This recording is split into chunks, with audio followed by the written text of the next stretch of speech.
The first time Hannah Laurent saw a man die, she decided she would never dance again, though the truth was no one had ever asked her in the first place. It was the spring of 1876 in Superior, Montana Territory, a mining town nestled in the shadow of the Bitterroot Mountains where the air tasted of pine and desperation. Hannah had arrived 3 weeks earlier on a wagon train from Illinois, carrying nothing but a worn carpet bag and the weight of her father's debts. The man who died had been shot over a card game in the street outside the boarding house where she worked, his blood soaking into the dirt while men stepped around him to get to the saloon. She had watched from the window, her hands frozen on the washboard, and something inside her had hardened like winter frost. The boarding house belonged to a widow named Mrs. Cassidy, a sharp-eyed woman who demanded hard work and asked no questions. Hannah scrubbed floors, changed linens, and served meals to the miners and trappers who paid for a bed and 2 hot meals a day. She kept her eyes down and her voice quiet, learning quickly that invisibility was a kind of armor in a town where women were scarce and men were dangerous. The other girls who worked at the boarding house were different. Betty could sing like a lark and often entertained in the saloon across the street. Margaret had a quick wit and a quicker smile that earned her generous tips. They went to the Saturday night dances at the town hall, their skirts swishing as they spun in the arms of miners and ranch hands. They tried to convince Hannah to join them, but she always refused. "You cannot hide forever," Betty said one afternoon as they hung laundry in the yard behind the boarding house. The spring sunshine was warm on their faces, and the mountain air carried the scent of wildflowers. "There are good men in this town, Hannah. Not all of them are rough." Hannah pinned a sheet to the line, her fingers working with practiced efficiency. "I am not hiding. I simply have no interest in dancing." "But why not? You are young and pretty, and Lord knows there are 10 men for every woman in this territory. You could have your pick." The truth sat heavy in Hannah's chest, but she could not speak it aloud. She had never learned to dance because her father had drunk away every cent they had, and her mother had worked herself into an early grave trying to keep food on the table. There had been no time for dancing, no money for pretty dresses, no young men calling at the door. When her father finally drank himself to death last winter, she had discovered he had borrowed money from half the town, using her as collateral for his promises. She had fled before any of those promises could be collected. "I am content with my work," Hannah said, which was not quite a lie. The work was hard, but it was honest, and Mrs. Cassidy paid her fairly. She had her own small room under the eaves, and for the first time in her life, she did not go to bed hungry. Betty sighed and shook her head. "You are going to turn into an old maid before you are 25. Mark my words." Hannah was 22, and she had already resigned herself to that fate. The mountain man came to town on a Thursday in late May, riding a massive bay horse and leading a pack mule loaded with furs. Hannah first saw him from the kitchen window as she kneaded dough for the evening's bread. He was the largest man she had ever seen, not fat but solid with muscle, his shoulders so broad they seemed to block out the sun. His hair was dark and hung past his collar, tied back with a strip of leather, and a thick beard covered the lower half of his face. He wore buckskin and fur, and even from a distance, she could see the easy confidence in the way he moved. "That is Zachary Hawthorne," Mrs. Cassidy said, coming to stand beside her at the window. "He comes down from the mountains 4 times a year to sell his furs and stock up on supplies. He will want a room for the night and a hot bath." "Is he dangerous?" Hannah asked, remembering the dead man in the street. Mrs. Cassidy considered this. "He is not a man to cross, but he has never caused trouble here. He keeps to himself mostly." Prepare the room at the end of the hall and heat water for the bath." Hannah did as she was told, though her hands trembled slightly as she carried buckets of hot water up the stairs. She told herself it was just fatigue, not fear, but she knew it was a lie. Large men with hard eyes reminded her of her father's creditors, of hands that grabbed and voices that threatened. She was coming down the stairs with an empty bucket when Zachary Hawthorne entered the boarding house. Up close, he was even more imposing, his head nearly touching the top of the doorframe. His eyes were a startling pale blue, almost gray, and they swept the room with the wariness of a wild animal in an unfamiliar place. Hannah froze on the stairs, her heart hammering against her ribs. His gaze landed on her, and for a moment neither of them moved. Then he removed his hat, revealing more of his weathered face, and nodded once. "Madam." His voice was deep and rough, but not unkind. Hannah managed a jerky nod in return before hurrying past him toward the kitchen, her cheeks burning with embarrassment at her own skittishness. She heard Mrs. Cassidy greeting him, discussing the room and bath, arranging for supper. Hannah focused on her work, rolling out dough and cutting biscuits, trying not to think about the mountain man upstairs. But when she served supper that evening, he was there at the long table with the other boarders. He had bathed and changed into clean clothes, though he still wore buckskin trousers and a homespun shirt that strained across his massive shoulders. His hair was still damp, and she caught the scent of lye soap as she placed a platter of roasted chicken on the table. The other men peppered him with questions about life in the mountains, about the fur trade and the Indians and the game. He answered in short sentences, his manner reserved but not unfriendly. Hannah refilled coffee cups and brought out more biscuits, moving quietly around the table as she always did. "You got a woman up there in the mountains, Hawthorne?" one of the miners asked with a leering grin. "Must get awful lonely." Zachary's expression did not change. "I manage."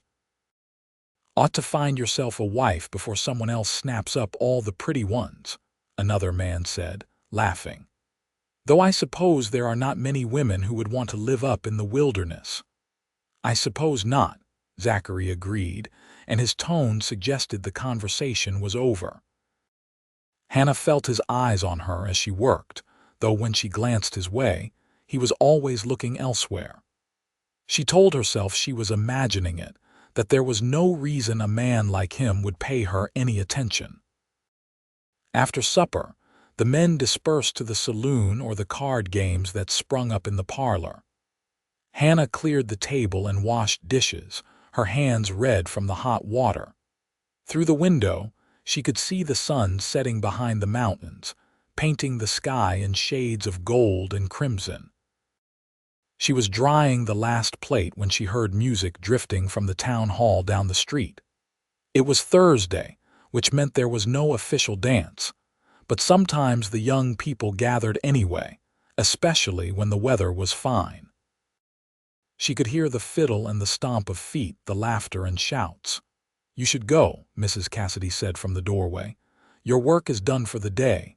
Hannah shook her head. "I am tired. You are always tired. You are young, Hannah. You should enjoy yourself while you can." "I do not dance," Hannah said firmly, hanging the dish towel on its hook. Mrs. Cassidy studied her for a long moment, her expression thoughtful. "Did someone hurt you, child?" The question caught Hannah off guard. "No, I mean not in the way you think. I just never learned, that is all." "It is never too late to learn." Hannah managed a smile that felt brittle on her face. "Perhaps, but not tonight." She retreated to her small room under the eaves, lit a candle, and sat by the window. From here she could see the town hall, its windows glowing with warm light. She watched the shadows move inside, the shapes of couples dancing, and felt a hollowness in her chest that she had learned to ignore. She did not know that Zachary Hawthorne stood in the street below, looking up at her window with an expression that was equal parts curiosity and concern. The next morning, Hannah woke before dawn as always and began her work. She hauled water, started fires in the stoves, and began preparing breakfast. The boarding house slowly came to life around her, men coughing and stomping down the stairs, the smell of coffee and frying bacon filling the air. Zachary Hawthorne came down later than the others, moving with the quiet grace of a man accustomed to stalking game through the forest.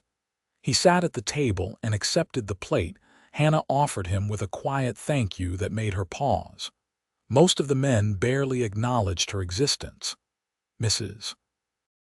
Cassidy said you will be staying another night," Hannah found herself saying, though she had not planned to speak to him. "Yes, madam, maybe two. I have business to conduct, of course. Let me know if you need anything."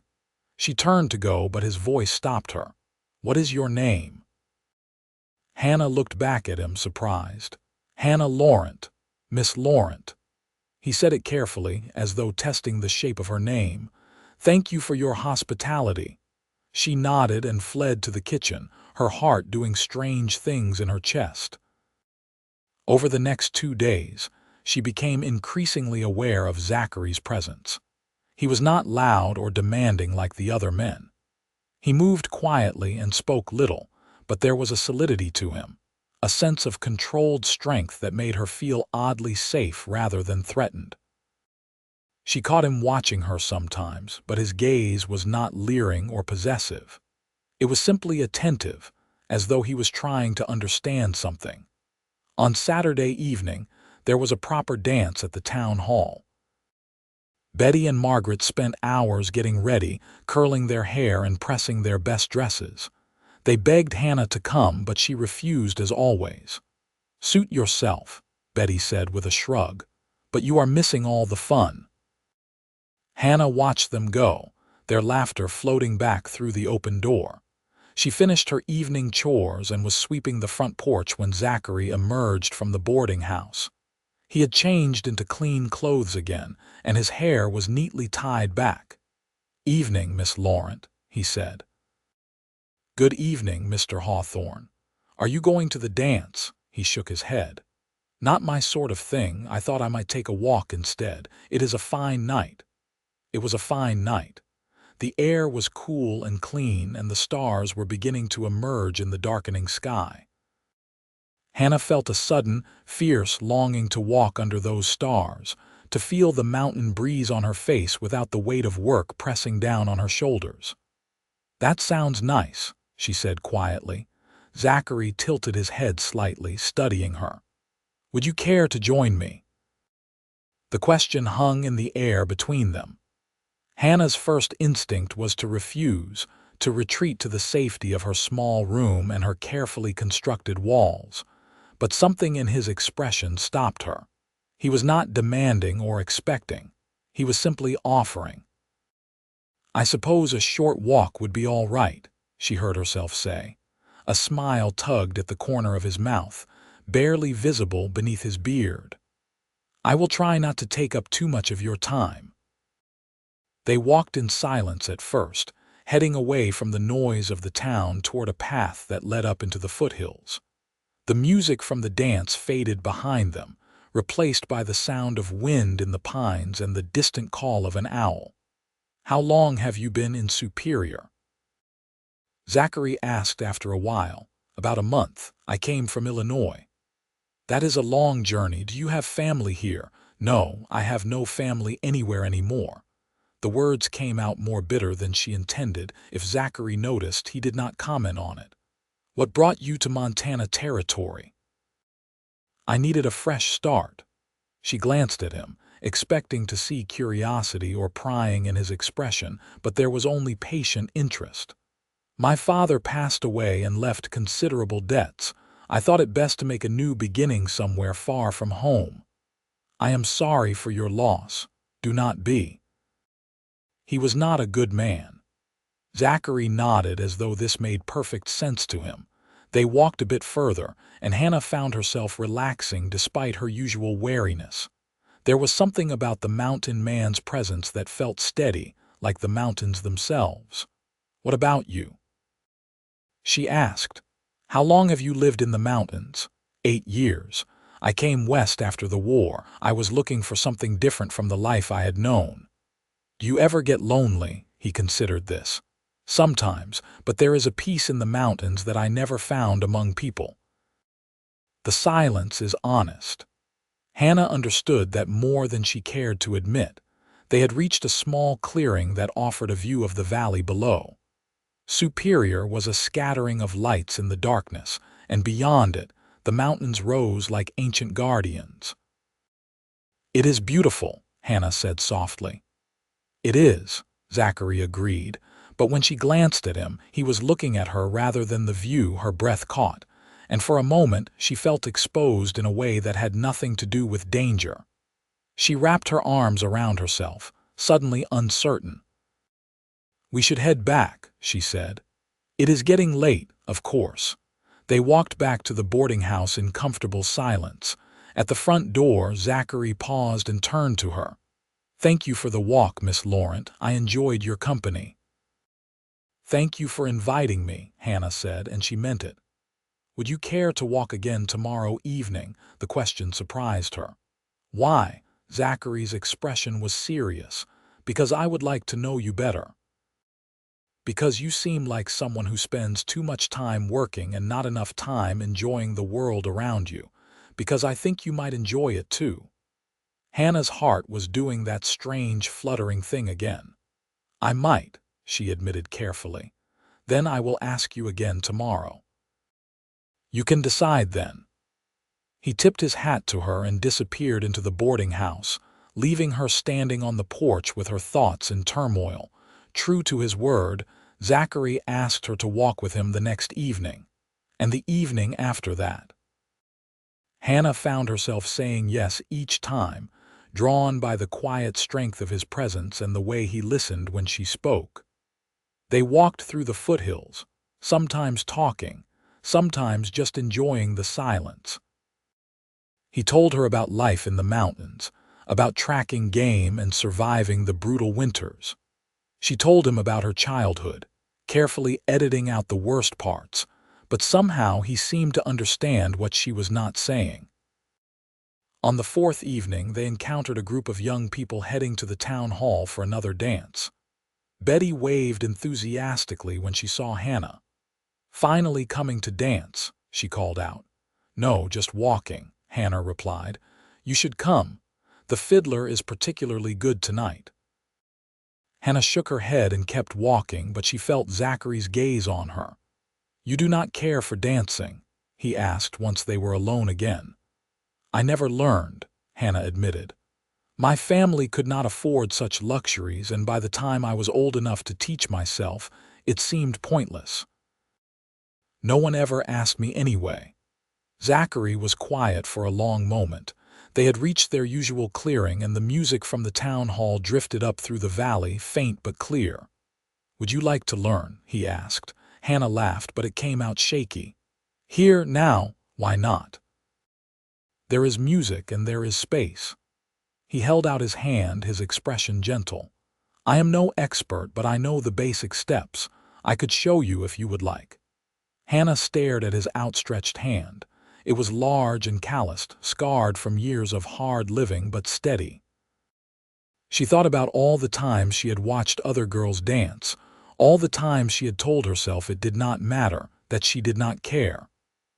"I will probably step on your feet," she warned. "I have tough feet."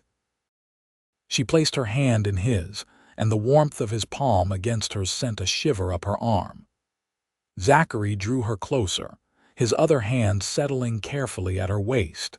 Even through the fabric of her dress, she could feel the strength in his touch, but he held her as though she was something precious. "The waltz is easiest," he said. "You just follow my lead. 1, 2, 3, 1, 2, 3, like this." He began to move, and Hannah stumbled immediately, but Zachary was patient, his movements slow and deliberate. Gradually, she found the rhythm, her feet learning the pattern. The music floated around them, and the stars wheeled overhead.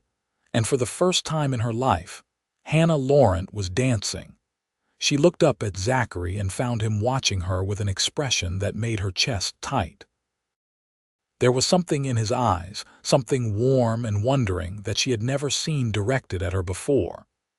"You are smiling," he said softly. Hannah realized he was right. She was smiling, really smiling, and she could not remember the last time she had done that. "Thank you," she whispered. "For what?" "For asking. No one ever asked before." Zachary's hand tightened slightly at her waist. "Then everyone before me was a fool." They danced until the music stopped, and even then they stood close together in the clearing, neither quite ready to break the moment. Hannah felt something shifting inside her, like ice breaking up in a spring thaw. This man, this quiet mountain man with his careful words and patient hands, was seeing her in a way no one else ever had. "I have to return to the mountains tomorrow," Zachary said finally. "But I will be back in 2 months. Would you wait for me?" The question was simple, but Hannah understood the weight behind it. He was asking for more than just her company on evening walks. "Yes," she said, the word barely more than a breath. "I will wait." Zachary smiled, truly smiled, and it transformed his entire face. "Then I will count the days until I see you again." He walked her back to the boarding house, and at the door he lifted her hand to his lips in a gesture that was almost courtly.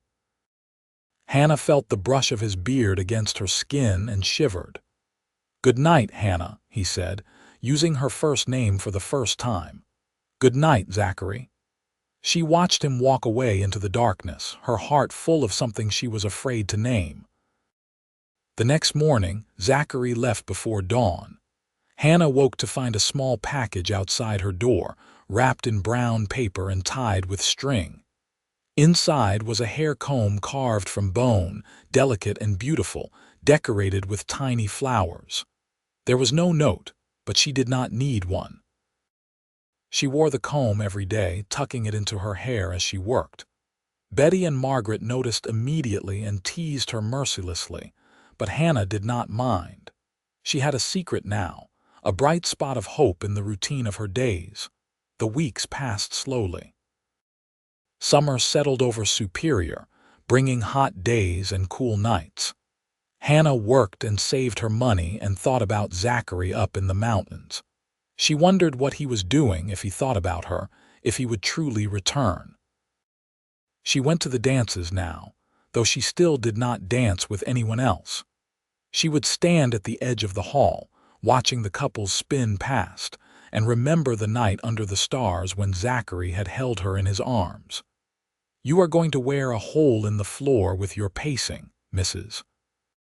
Cassidy said one evening. "He will come back, child. A man does not look at a woman the way he looked at you and then forget her." "You think so?" Hannah asked, hating how uncertain she sounded. "I know so. I have been running this boarding house for 15 years, and I have seen every kind of man there is. Zachary Hawthorne is the rare sort who says what he means and means what he says." Hannah clung to those words through the long summer days. 8 weeks after Zachary left, a wagon train arrived in Superior bringing supplies and news from the east. With it came a man named Victor Brennan, a gambler with smooth hands and a silver tongue. He checked into the boarding house and immediately set about charming every woman in town. He paid particular attention to Hannah, complimenting her cooking and her appearance, trying to engage her in conversation. Hannah was polite but distant, uncomfortable with the oily quality of his attention. "You are wasting your time, Brennan," one of the miners told him. "That one is waiting for Hawthorne." Victor's eyes narrowed. The mountain man. What could a refined young woman possibly see in that savage? "More than she sees in you, apparently," the miner replied with a laugh. Victor's smile did not reach his eyes. "We will see about that." Over the next week, Victor increased his efforts. He brought Hannah wildflowers that wilted in the heat. He offered to escort her to church. He talked loudly about his successes and his wealth, clearly trying to impress her. Hannah deflected all of it, growing increasingly annoyed. "Why do you persist?" she finally asked him one afternoon when he cornered her in the kitchen. "I have made it clear I am not interested." "Because you are settling for less than you deserve," Victor said smoothly. "A beautiful woman like you should not be wasting her time on a crude mountain man who probably cannot even raid. You could have comfort, culture, refinement." "I do not want those things. Not from you, at any rate. Please leave me alone." Victor's expression hardened. "You will regret this." "Hawthorne is not coming back. Men like him do not settle down. He has probably forgotten you already." His words struck at Hannah's deepest fears, but she lifted her chin and met his gaze steadily. "That is my concern, not yours. Now, if you will excuse me, I have work to do." She pushed past him, her hands shaking with anger and anxiety. What if Victor was right? What if Zachary had changed his mind? But 2 days later, on a bright afternoon in late July, Hannah looked out the kitchen window and saw a familiar figure riding into town. Her heart leaped into her throat.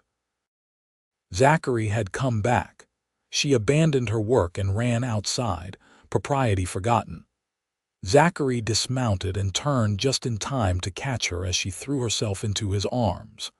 The impact should have staggered him, but he was solid as a mountain, his arms closing around her with fierce strength. "You came back," she said against his chest. "I said I would." His voice was rough with emotion. "Did you doubt me?" "I tried not to." She pulled back to look at him, and the warmth in his eyes made her breath catch. "I am glad you are here. So am I." He reached up and touched the bone comb in her hair, a smile playing at his lips. "You wore it. Every day." Something passed between them then, an understanding that went deeper than words. Zachary lowered his head, and Hannah rose on her toes, and their lips met in a kiss that felt like coming home. His beard was soft against her face, and his hands cradled her with exquisite gentleness, despite their strength. When they finally broke apart, Hannah was dimly aware that half the town was watching, but she could not bring herself to care. "I have thought about you every day," Zachary said quietly. "Up in the mountains, working alone, all I could think about was getting back to you." "I thought about you too," Hannah admitted. "I was afraid you would not come. I will always come back to you, I give you my word." Over the next week, Zachary courted Hannah properly. They walked together every evening, and he came to sit in the kitchen while she worked, content to watch her and talk about anything and everything. He was thoughtful and attentive, learning her favorite things, noticing when she was tired, making her laugh with dry observations about the world. The evening dances became their time. Every night, Zachary would offer his hand and Hannah would take it, and they would dance together while the rest of the town looked on. She was getting better, more confident, but even when she stumbled, Zachary was there to steady her. "Why do you ask me to dance every evening?" Hannah asked one night as they swayed together. "You said dancing was not your sort of thing." "It is not," Zachary agreed, "but seeing you happy is. You look so full of joy when you dance, like a weight has been lifted from you." "I would do anything to see that look on your face." Hannah's eyes stung with sudden tears. "You are the first person who ever cared about my happiness." Then everyone else was blind. He drew her closer. "Hannah, I need to tell you something.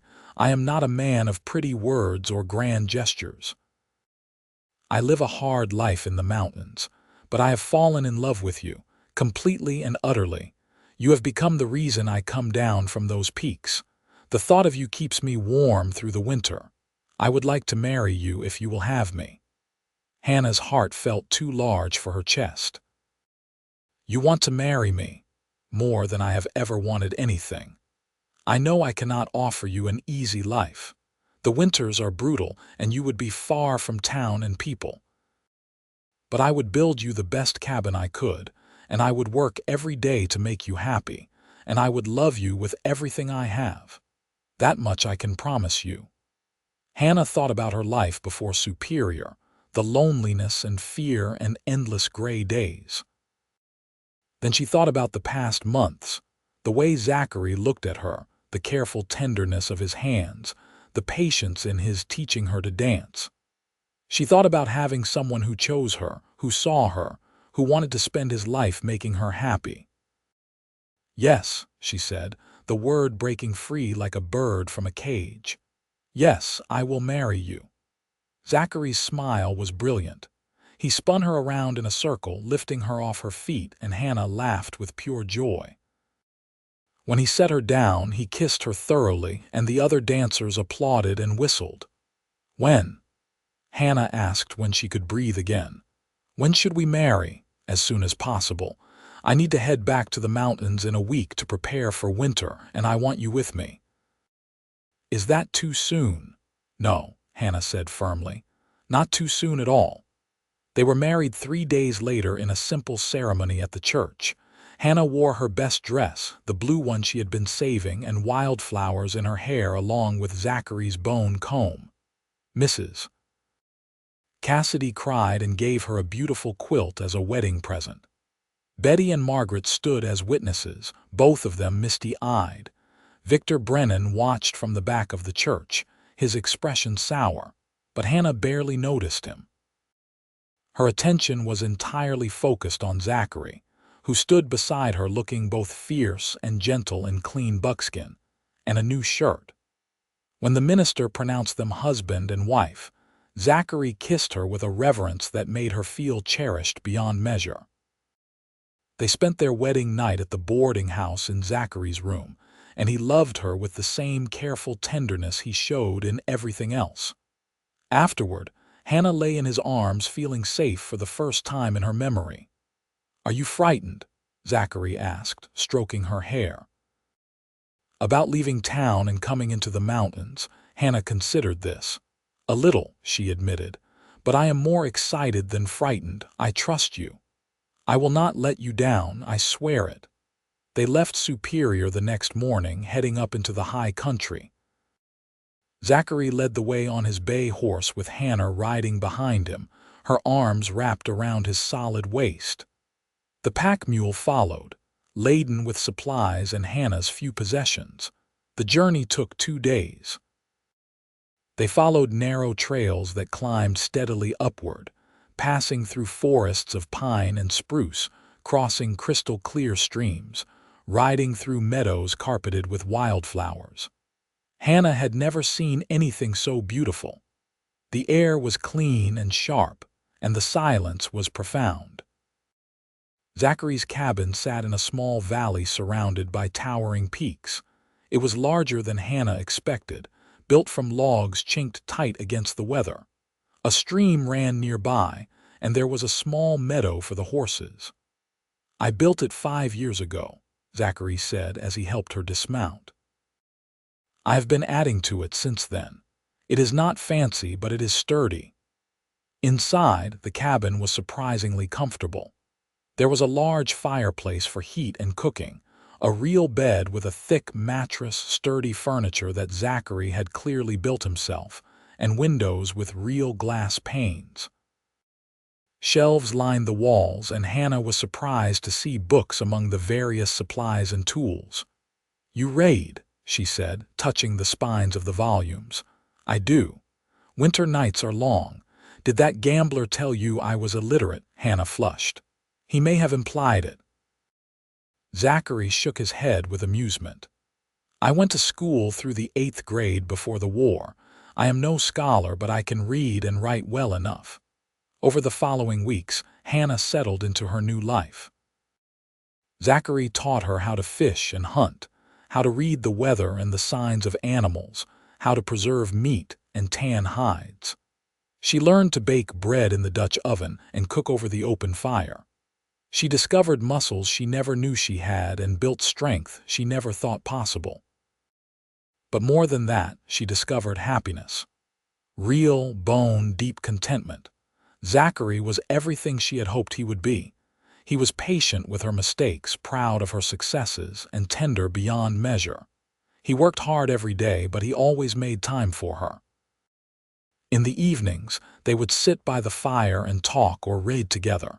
And every night, without fail, he would pull her into his arms and they would dance together in the cabin to music only they could hear. "Why do you do this?" Hannah asked one evening as they swayed together. "We are alone here. No one is watching. You do not need to dance with me." Zachary's answer was immediate. "Because it brings you joy. That is reason enough for me." Hannah pressed her face against his chest, overwhelmed by love for this man who had asked her to dance when no one else ever had, who continued to ask her every evening just to see her smile. The first snow came in October, and Hannah watched in wonder as the world transformed into white silence. Zachary had been right about the winters being harsh. The snow piled high, and the temperatures dropped until the cold was a physical presence. But the cabin was warm, and they had plenty of supplies, and Hannah had never been happier. She discovered she was pregnant in November. Zachary was overjoyed, his hands gentle on her still flat stomach, his eyes bright with wonder. He became even more attentive, insisting she rest more, taking over the heavier chores. "I am not made of glass," Hannah protested one afternoon when he tried to carry in the firewood himself. "I know. But you are carrying our child, and I want to take care of you. Let me do this." Hannah relented, touched by his concern. As winter deepened and her belly grew, they spent long evenings planning for the baby. Zachary carved a cradle from pine and made tiny clothes from soft leather. Hannah knitted blankets and sewed diapers. "What should we name him?" Zachary asked one night as they lay in bed, his hand resting on her rounded stomach. "What if it is a girl? Then we will love her just as much, but I have a feeling it will be a boy." He was right. Their son was born on a clear morning in late May, just as the wildflowers were beginning to bloom in the meadow. The birth was hard, and there were moments when Zachary's face went white with fear. But Hannah was strong, and when the baby finally emerged with a lusty cry, the relief was overwhelming. "He is perfect," Zachary said hoarsely, cradling the tiny form with hands that dwarfed the infant. "You are perfect. Thank you." They named him Joseph, after Zachary's father who had died in the war. He was a healthy baby with strong lungs and his father's blue eyes. Zachary was besotted, spending hours just watching the baby sleep, marveling at his tiny fingers and toes. Hannah recovered slowly, and through it all, Zachary cared for both her and the baby with unwavering devotion.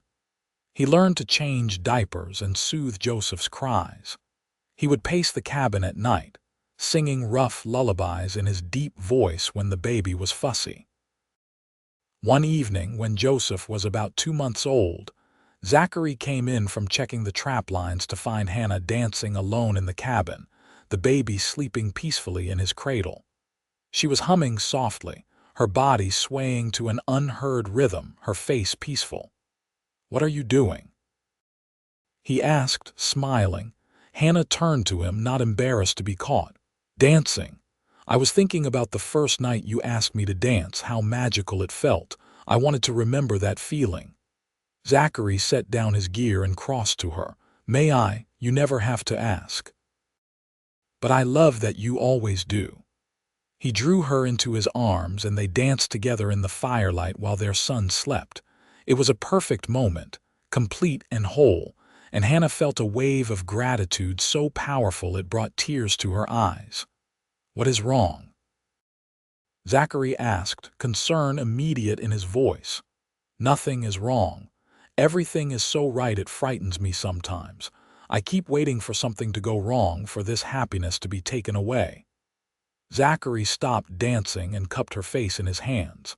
"Listen to me. This is not going to be taken away. We built this life together and it is ours. Bad things may happen because that is the nature of life, but this love between us, this family we have made, that is real and solid. Do you understand? Hannah nodded, letting his certainty anchor her. I love you so much. I love you too. More than words can say. The years passed with the rhythm of the seasons. Joseph grew into a sturdy, curious boy who loved following his father through the forest and helping his mother with chores. When he was 3, Hannah gave birth to a daughter they named Mary, who had her mother's dark hair and her father's stubborn chin. 2 years after that came another son, Daniel, who was quiet and thoughtful from the start. The cabin expanded to accommodate the growing family. Zachary built an addition with a loft for the children and a larger main room. Hannah planted a garden that flourished in the short mountain summers. They acquired chickens and a milk cow, building a little homestead in their valley. Zachary still went down to Superior 4 times a year to sell furs and buy supplies. And now Hannah went with him, the children in tow. They would stay at Mrs. Cassidy's boarding house, which felt strange now that Hannah was a visitor rather than a worker. Betty had married a rancher, and Margaret had moved to Helena. Mrs. Cassidy herself was older and grayer but still sharp-eyed and kind. "You look happy," she said to Hannah during one visit, watching as Zachary danced with 5-year-old Mary at the Saturday night dance. Joseph was spinning 7-year-old Hannah around while Daniel watched from his mother's lap. "I am," Hannah said simply, "happier than I ever imagined I could be. He is a good man. The best. He asks me to dance every single evening, even now, even after all these years. He says he wants to see me smile." Mrs. Cassidy's eyes were misty. "That is true love, child. Hold on to it. I will, I do." The children grew and thrived in the mountains. Zachary taught them to track and hunt, to read the land, to respect the wild. Hannah taught them to read and write, to cook and garden, to find joy in simple things. They were a close-knit family, bound together by love and the shared work of survival. When Joseph was 10, Daniel 8, and Mary 7, Hannah discovered she was pregnant again. This time, the pregnancy was harder, her body not quite as resilient as it had been. Zachary worried constantly, hovering over her until she threatened to hit him with a wooden spoon. "I have done this 3 times already," she reminded him. "I know what to expect." "That does not mean I cannot worry." The baby, another boy they named Thomas, was born in the winter, arriving during a fierce snowstorm that trapped them in the cabin for days. He was smaller than the others had been, and for several anxious weeks, Hannah and Zachary took turns watching over him through the nights. But Thomas proved tougher than he looked, and by spring, he was thriving. "4 children," Zachary said one evening as they sat on the porch watching the sun set. The children were playing in the meadow, their laughter floating on the breeze. "Did you ever imagine this when you were scrubbing floors in Superior?" "Never," Hannah admitted. "I could not have imagined this life, or you, or any of it. I thought I would grow old alone, working until my body gave out." "Instead you are working until your body gives out with me," Zachary said wryly. Hannah laughed and reached for his hand. "It is not the same thing at all. This work has meaning. This life has meaning. I have you and the children, and every day I wake up grateful. Even when Joseph tracks mud through the house, or Mary talks back, or Daniel disappears into the forest without telling anyone, or Thomas cries all night. Even then. Especially then." Zachary lifted her hand to his lips, a gesture that still made her heart flutter even after all these years. "Have I told you today that I love you? Only 3 times. You are falling behind. Then let me remedy that." He pulled her into his arms and kissed her thoroughly, and from the meadow came delighted squeals of "Mama and Papa are kissing again." They broke apart, laughing, and Zachary called out, "You should all be so lucky to find someone you still want to kiss after 15 years. That evening, as always, they danced.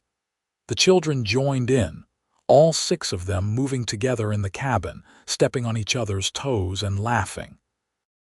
Joseph was nearly as tall as his mother now, and he danced with Mary while Daniel partnered with Hannah and Zachary held Thomas, swaying gently with the toddler in his arms.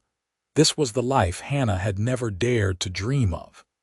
This was the happiness she had not believed existed.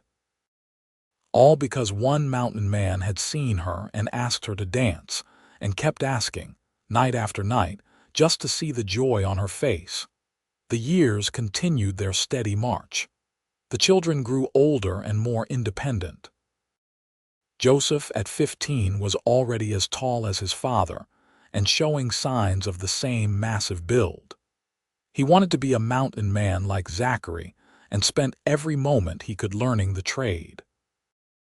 Daniel, at 13, was quieter, more bookish, interested in the natural world and always sketching the plants and animals he observed. Mary, at 12, was fierce and fearless, able to outshoot her brothers and unwilling to back down from any challenge. And Thomas, at 5, was the baby everyone doted on, charming and mischievous. Hannah was in her late 30s now, her dark hair showing threads of silver, her hands marked by years of work. But she was strong and healthy, and when she looked in the mirror, she saw a woman who was loved, who was happy, who had found her place in the world. Zachary had more gray in his beard, and the lines around his eyes were deeper, but he was still solid as granite, still strong enough to lift her off her feet when the mood struck him. And every evening, without fail, he still asked her to dance. One summer evening, when the children were all occupied with their own pursuits, Zachary took Hannah's hand and led her out to the meadow where wildflowers grew thick and bright. "What are we doing?" Hannah asked, laughing. "I want to dance with my wife under the stars, the way we did the very first time. Is that acceptable?" "More than acceptable." There was no music this time except the wind in the pines and the distant call of a night bird, but they did not need music. They had each other, and that had always been enough. They swayed together in the gathering dusk, Zachary's arms strong around her, Hannah's head resting against his chest where she could hear the steady beat of his heart. "You remember when I asked you to marry me?" Zachary said quietly. "I promised I would work every day to make you happy. Do you think I have kept that promise?" Hannah pulled back to look at him, at his beloved face that was as familiar to her now as her own. "You have exceeded every promise you ever made. You have given me a life beyond my wildest dreams. You have given me love and safety and joy. You have given me children and a home and the knowledge that I am valued. Every single day you show me that I matter. How could I be anything but happy?" Zachary's eyes were suspiciously bright. "You have given me just as much, more. You took a lonely mountain man and made him want to be part of the world again. You filled this valley with laughter and love. You gave me a reason to come down from the peaks and a reason to return to them. You are my home, Hannah. Wherever you are is where I want to be." They kissed as the stars began to emerge, the same stars that had watched them dance that first night all those years ago. And when they finally pulled apart, they were both smiling. "Dance with me?" Zachary asked, even though they were already swaying together. "Always," Hannah answered. "For as long as we both shall live." And so they danced, the mountain man and his wife, in the meadow beneath the stars. They danced because it brought them joy. They danced because it was their tradition, their ritual, their way of saying without words what they meant to each other. They danced because no one had asked Hannah before Zachary, and now she never had to face an evening without being asked. The children would tell this story to their own children someday, about how their father asked their mother to dance every single evening of their lives together, just to see the joy on her face. About how their mother had never danced before because no one had ever asked, and how their father had made sure she never went another day without dancing. It was a love story that had started in a small Montana mining town, between a woman who had lost hope and a man who had learned to live without it. It was a love story built on patience and respect, on quiet moments and steady devotion. It was a love story that proved sometimes the greatest adventures are not about conquering mountains, but about choosing to see another person, truly see them, and deciding to spend your life making them happy. Years later, when Zachary and Hannah were old and their children were grown with families of their own, they still danced every evening. Zachary's hair was white, and his movements were slower, but his arms were still strong enough to hold her. Hannah's joints ached, and she could not spin like she once had, but she could still follow his lead, still find the rhythm that had always belonged to them alone. Their children and grandchildren would gather at the cabin for visits, and in the evenings, everyone would watch as Zachary would stand, his movements deliberate now, and extend his hand to Hannah. "May I have this dance?" he would ask, the same question he had asked thousands of times before. And Hannah would place her weathered hand in his and answer, "You may." They would dance in the firelight while the family watched, and the grandchildren would whisper to each other about the old people who still loved each other enough to dance every night. The children would remember the lessons they had learned from watching their parents. That true love is patient, that devotion is shown in small daily actions, that the greatest gift you can give someone is to see them as they truly are and love them anyway. When Zachary was 73 and Hannah was 70, he went out one winter morning to check his trap lines and did not return. Joseph and Daniel found him hours later, sitting peacefully against a tree overlooking the valley, his eyes closed. The doctor in Superior said his heart had simply stopped, that it had been quick and painless. Hannah grieved deeply, but without bitterness. They had been given 45 years together, 45 years of love and laughter and nightly dances. That was more than many people ever received. She stayed in the valley with Joseph's family, helping to raise her grandchildren, finding purpose in passing on her knowledge. But every evening, as the sun set, she would stand alone in the meadow where the wildflowers grew. She would close her eyes and feel Zachary's arms around her, hear his deep voice asking her to dance. And she would sway gently, dancing alone but never lonely, because the love they had shared was still with her, still real, still strong. When she died 3 years later in her sleep, her children found her with a peaceful smile on her face, and the bone comb Zachary had given her clutched in her hand. They buried her next to Zachary in the meadow, under the trees where they had danced so many times. And on summer evenings, when the wind moved through the valley, it sounded almost like music, like two old lovers dancing together once more. The cabin remained in the family for generations. Joseph's children, and then their children lived there, maintaining the home that Zachary had built and Hannah had filled with love. The story of the mountain man who asked his wife to dance every evening was passed down through the years, becoming family legend, then local folklore. In Superior, which had grown from a mining camp into a proper town, old-timers would tell visitors about the mountain man and the boarding house girl who fell in love. They would talk about how Zachary Hawthorne came down from the mountains and saw something in shy Hannah Laurent that no one else had seen. About how he asked her to dance when no one else ever had, and kept asking for the rest of their lives. And sometimes, on Saturday nights when the town hall was full of music and dancing couples, someone would raise a glass and toast to Zachary and Hannah, to the kind of love that sees and values and cherishes, to the kind of love that asks, every single day, "May I have this dance?" Just to see the joy in the beloved's eyes. It was a simple love story, really.